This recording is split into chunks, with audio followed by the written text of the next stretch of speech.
అంత కరెక్ట్గా మీరెలా చెప్పగలుగుతున్నారు? అది తీసింది నువ్వే కాబట్టి.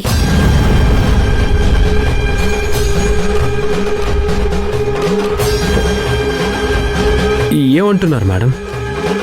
నేననేది పక్కన పెట్టు సత్య. ఆ సిఐ గారు స్టేషన్లో నీతో ఏమన్నారు? భార్యని బ్లాక్మెయిల్ చేసి ఫైల్ కొట్టేసి తనతో బలవంతంగా జాబ్కి రాజీనామా చేయించినప్పుడే మీరు మనుషులు కాదని తెలిసిపోతుంది. గొడవలా జరుగుతున్నప్పుడు నీ భార్య దగ్గర నుండి ఆ ఫైల్ని నువ్వే తీశావు అని సిఐ అంటే నువ్వెందుకు ఆ సిఐకి సమాధానం చెప్పలేదు సత్య?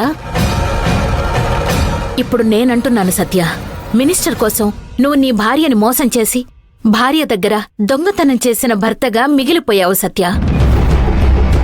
మంజు మనస్తత్వం మెత్తని దూదిలాంటిది. ఆ విషయం భర్తగా నీక్కూడా తెలుసుండాలి.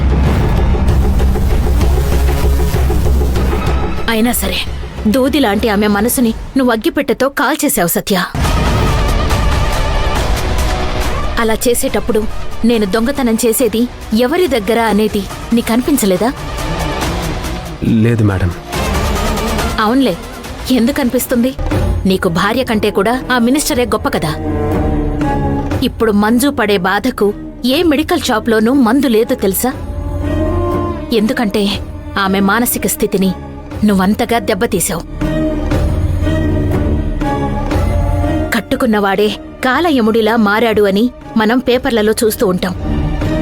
నువ్వు నా దృష్టిలో అంతకంటే ఎక్కువ. ప్లీజ్ మేడం, నేను మీకు దండం పెడతాను.